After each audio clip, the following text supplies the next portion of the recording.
Hola Jefe, welcome to another round of Collection Connection, the game where we talk about two different records and challenge you to figure out the thematic similarity that links them together. I play the game with my brother, who's Plastic Eric, and he plays his half of the game over on his own channel, the Plastic Soundwave Cult. He presents an album from his record collection every Monday, and I showcase one from mine every Thursday. And while we might be trying to outwit you with the specific connection that links the two albums, ultimately it's just an excuse to talk about records and to share our love of music with you. Today I'll be exploring a couple of different corners of the adult contemporary spectrum as I forge a connection between the Irish-flavored pop of the Corrs on the 2002 album VH1 Presents The Corrs Live in Dublin and the Americana by way of Canada, harnessed by Robbie Robertson on his self-titled solo debut from 1987. That'll be coming up, but first we need to officially reveal the connection between the previous pair of albums, that being the Corrs Live in Dublin and Last Splash from the Breeders. It's a fairly simple connection this time, it's just that there were sisters in the band.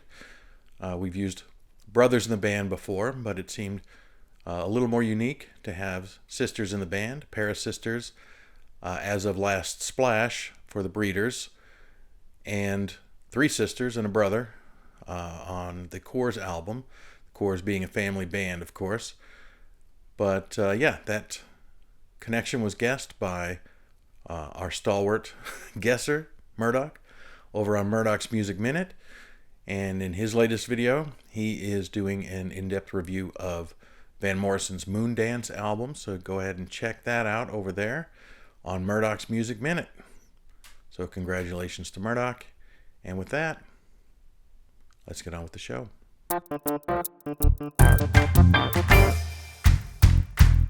Alright, so first a quick program note.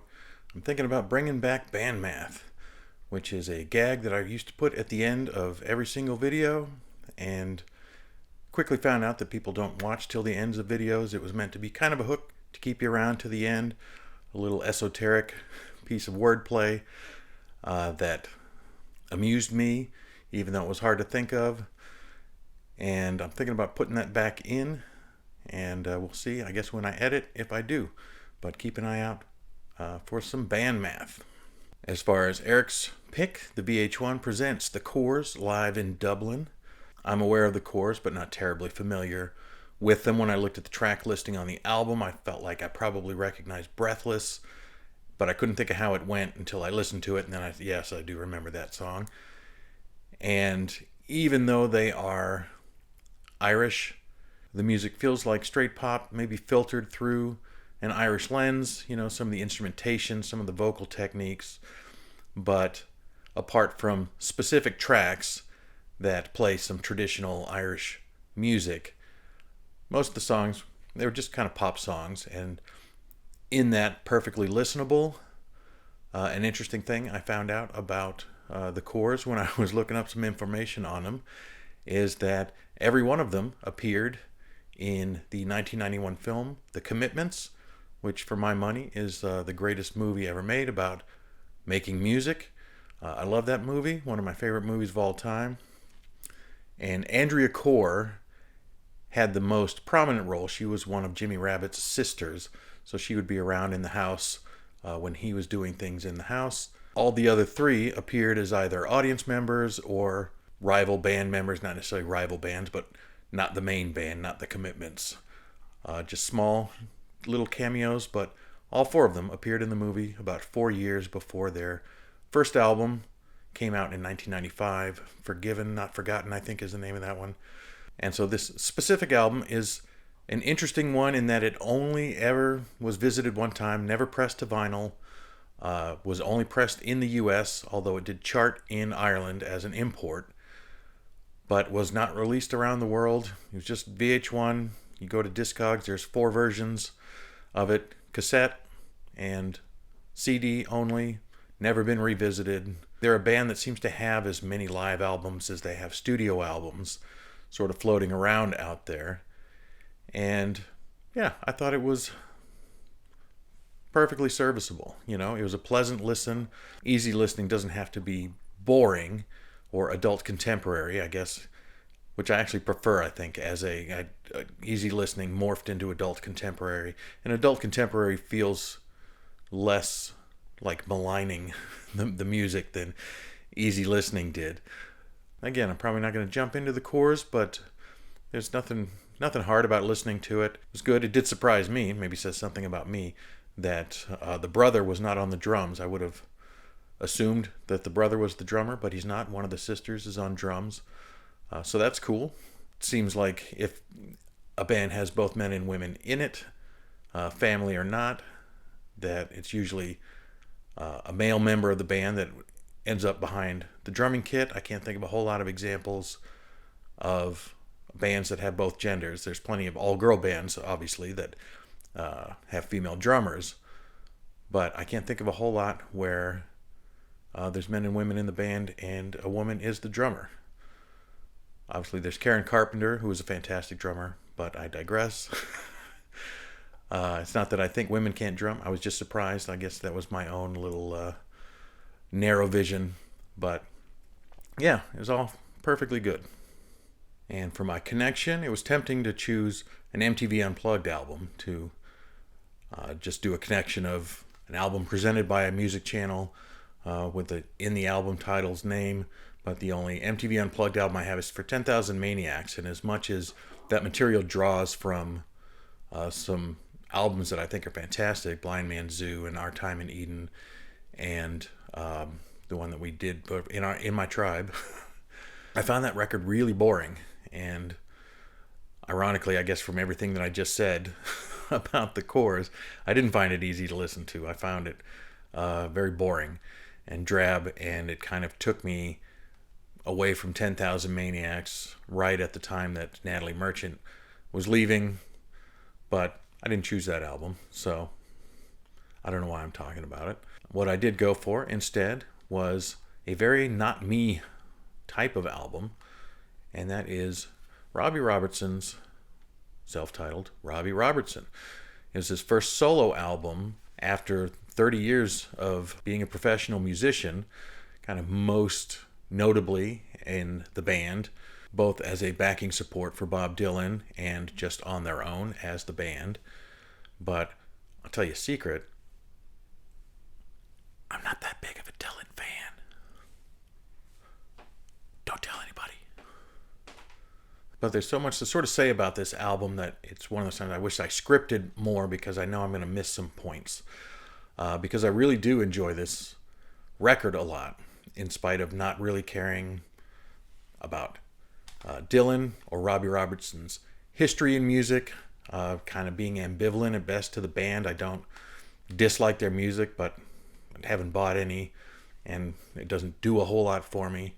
But I remember hearing Somewhere Down the Crazy River, probably saw it on MTV, and just the evocative lyrics and his kind of deep voice. I was probably feeling a little more adventurous at a particular time, and thought, hey, I will pick up that song by Robbie Robertson and buy this album. And yeah, I thought it was great. I think I had it on cassette originally, and I did like it enough that I went ahead and bought it on CD later. But I think the whole album is strong. It carries a strong wave of not just Americana, but kind of a projection of America as a, just a vast land of sort of dreams and mysticism and history. And Robertson had enough stature himself when he made this album that he basically has an all-star backing band. He's got U2 playing basically as the backing band on a couple of tracks on the album. And while he did go to Ireland, to Dublin, to record those songs with U2, I will point out that it's Dublin. Recording in Dublin is not the connection, although I would have to concede that it probably most likely facilitated the actual connection that I have made between the two albums. But he also went to Bath in England to record with Peter Gabriel, and not only does Peter Gabriel feature prominently on the opening track, Fallen Angel, but he does what could amount to session work on another one of the tracks. and his frequent collaborators, Tony Levin on bass and Manu Katché on drums, feature quite heavily on this album, and they're great on it. But in addition to that, there's the Bodines make an appearance. Maria McKee sings on one of the tracks, and also, strangely, appears in the video for Somewhere Down the Crazy River, which is not a track that she sings on, but she's there in the video. So there's just a ton of luminaries and stars in their own right serving as his backup on this album. And it is produced by Daniel Lanois, who in the same time period produced The Joshua Tree for U2. And I think it was Daniel Lanois who facilitated the meeting between U2 and Robbie Robertson. And The Joshua Tree has much of the same kind of feel, that's sort of in awe of America feel to it. I love this album enough that I automatically went and bought his next album when it came out, Storyville. But that one feels much more New Orleans focused and falls a little flatter for me. Although I listened to a little bit of it, just letting it run on from this record. And it struck me as a little stronger than it was in my memory. So something I may go revisit, the Storyville album too, but it was one that I had almost rejected from the outset. It just didn't feel like it had the feel to me of this album that we're talking about today. So even though I'm not a big fan of Robbie Robertson historically, this album is filled with people who I am fans of and have music by, like Gabriel and U2, and I even have a Maria McKee solo record. I don't have anything from Lone Justice, but I have music by a lot of these people. I have a lot of albums that were produced by Daniel Lanois, who was certainly of a sound, at that particular point in the 80s.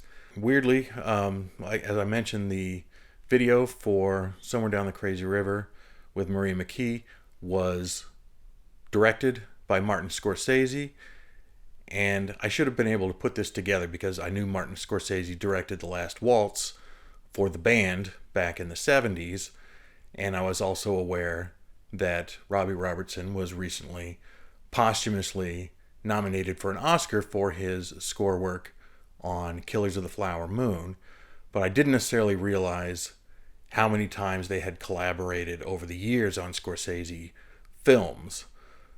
So that was an interesting new thing for me to learn about Robbie Robertson. It made sense with Killers of the Flower Moon. He is at least partially Native American, and so even though he was born and raised in Canada, he spent a lot of time on a reservation, and I'm not sure if the Native American experience is more free of country than your average Western settler, I guess. I don't know how much being Canadian meant to him, although Daniel Lanois is a Canadian as well, and he's in the Canadian Songwriters Hall of Fame, so Canada certainly wants to embrace Robbie Robertson, but Robbie Robertson, everything about his music feels more like it's about the United States, that version of America. But I should talk quickly about some of the tracks because I do love this record. Fallen Angel opens the record. It sounds almost like it could be a Peter Gabriel song that Robbie Robertson features on, as opposed to vice versa. Peter Gabriel's very prominent on it, but Robbie Robertson wrote the song, and it was a song that he wrote to remember Richard Manuel from the band, who had chosen to end his life shortly before Robbie Robertson began writing the songs that would appear on this album, which reminds me that there were also amongst the guests, the luminaries on the album, Rick Danko and Garth Hudson from the band also appear and lend some support, some instrumental support on this album. Broken Arrow, it's a beautiful song. You probably know it better from the Rod Stewart version. I always had something against the Rod Stewart version because it was a bigger hit. But this is it's a beautiful song. I love Broken Arrow. Sweet Fire of Love is the one that sounds extremely U2. That sounds like, in the way that Fallen Angel sounds like a Gabriel track that Robbie Robertson sings on. Sweet Fire of Love sounds like a U2 song that Robbie Robertson appears on. And going down into the second half of the record, it's only 9 songs long, but Somewhere Down the Crazy River is on that second half. Sonny Got Caught in the Moonlight, maybe my dark horse favorite from the album, because it is very low key, and even the drums make me think of like the drums on Pink Floyd's Comfortably Numb. So the dynamics just seem all kind of tamped down, and so the dramatics are very low, and yet it's another one that is very evocative to me, and I enjoy that one a lot. Sonny Got Caught in the Moonlight is a recommendation from me, and it closes with Testimony, which is the other U2 track backing, but that one has just a ripping horn arrangement. That was the Gil Evans horn section, and so I really like that one. I think it's a stonker of an album closer. I think other people in general, from what I read, are maybe less impressed with that one, but I think it's really cool. I love the horns on it, and I think it's a strong finish to the album. But top to bottom, I find it very listenable. Even so, I hadn't listened to it in quite a long time until last summer, where I was listening to a completely different band. I don't even remember who it was, but who had kind of spoken lyrics. And I was thinking, as I was listening to it, that's a conceit that I don't really care for, that spoken lyric thing. And the only song I could think of off the top of my head where it was more spoken than sung was Somewhere Down the Crazy River. And so I thought, hey, I'll listen to that Robbie Robertson album, which I did. I was on a long road trip. A week later, he had passed away. So it was kind of crazy. I went from not having thought about him or listened to his music in a long time to just pulling it out, listening to it, think, wow, that was a good album. I should listen to that more. And then within a week, he had passed away. So that was crazy. So RIP to Robbie Robertson. And if you have a guess as to what the connection between Robbie Robertson